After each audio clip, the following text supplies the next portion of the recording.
Karibu tena kwenye Mzizayo TV channel yako. Kama wewe ni mgeni bado naendelea kukusitiza bonyeza alama ya subscribe ili usikose habari zetu. Kama tayari ni mmoja wa familia yetu ya Mzizayo TV, asante sana kwa support yako, na tufahamishe kwenye comment unatufuatilia ukiwa wapi kama kawaida.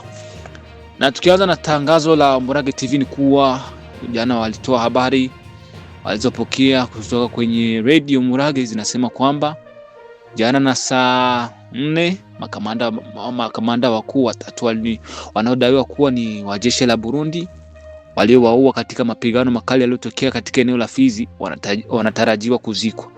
Wanajeshi wengine waliojeruhiwa wanatarajiwa kurejeshwa nyumbani kwao. Radio Murage inasema kuwa itaendelea kufuatilia na kutoa taarifa kadri zitakavyopatikana, na aidha taarifa hizi zinaongeza kwamba mapigano makali yanaendelea katika eneo la mlima. Na hiyo ndio ilikuwa chapisho la Murage walitoa jana tarehe 7 mwezi wa 7 mwaka huu. Na rais wa kundi la MRDP Twigwaneho Dr. Fred Kaniki alifanya ziara yake ya siku 2 katika maeneo ya Minembwe na Poizero, ambako alikutana na wananchi kwa lengo kusikia matatizo yanayowakabili na kuhakikisha kuwa usalama wao utaendelea kuwa kipaumbele.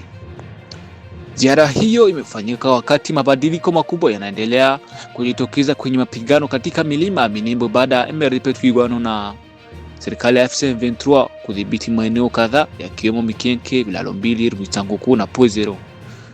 Kwa mlima, kufuatia mapigano makali dhidi ya jeshi la FARDC likisaidiwa na jeshi la Burundi, makundi ya wazalendo pamoja na FDLR.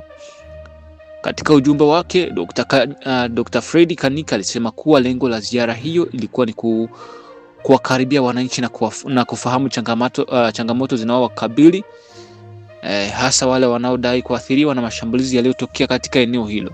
Alisisitiza kuwa atalinda raia na maisha yao kunapaswa kuwa kipaumbele kuliko jambo lolote, na pia alisema kuwa wananchi wana haki ya kuishi kwa amani na uhuru, na akatoa wito wa kusitishwa kwa vitendo vyote vinavyoweza kuhatarisha maisha ya raia.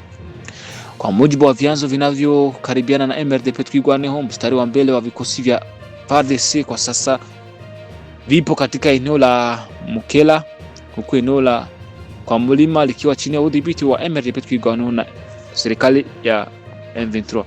Kwa upande wa hali ya kijeshi, taarifa kutoka kwa baadhi ya wananchi na vyanzo vingine vya eneo hilo vinasema kuwa baada ya mapigano makali yaliyotokea Minembwe na maeneo ya jirani, vikosi vya FARDC pamoja na washirika wake walirudi nyuma kuelekea Baraka na maeneo mengine ya wilaya Fizi. Hata hivyo, uongozi wa FARDC bado hujatoa tamko rasmi kuhusu taarifa hizo.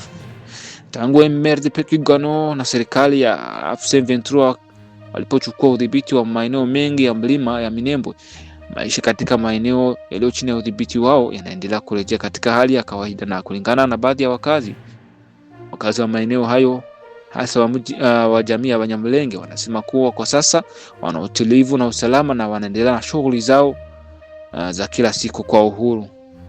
Hata hivyo, hali ya usalama mashariki mwa Jamhuri ya Demokrasia ya Kongo inaendelea kuwa changamoto kubwa, huku pande zinazopigana zikiendelea kutoa taarifa zinazofuatiana kuhusu hali ya mapigano. Wachambuzi wanaendelea kushauria kuwa taarifa zote zinazohusu mapigano zichunguzwe kwa makini na kuthibitishwa kupitia vyanzo mbalimbali, wakati juhudi za kutafuta suluhisho la kisiasa kwa ajili ya kurejesha amani ya kudumu katika eneo hilo ziendelee. Naam, niwashukuru. Leo ilikuwa ni taarifa fupi tu niwafikishie ndugu zangu. Naendelea kuwashukuru kwa support yenu naendelea kutoa.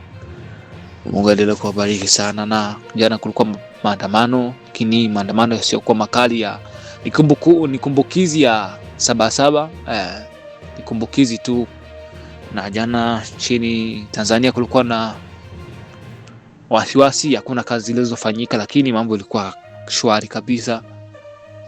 Niendelee kuwashukuru wanangu, niendelee kuwashukuru viongozi wanaonifuatilia. Asanteni sana.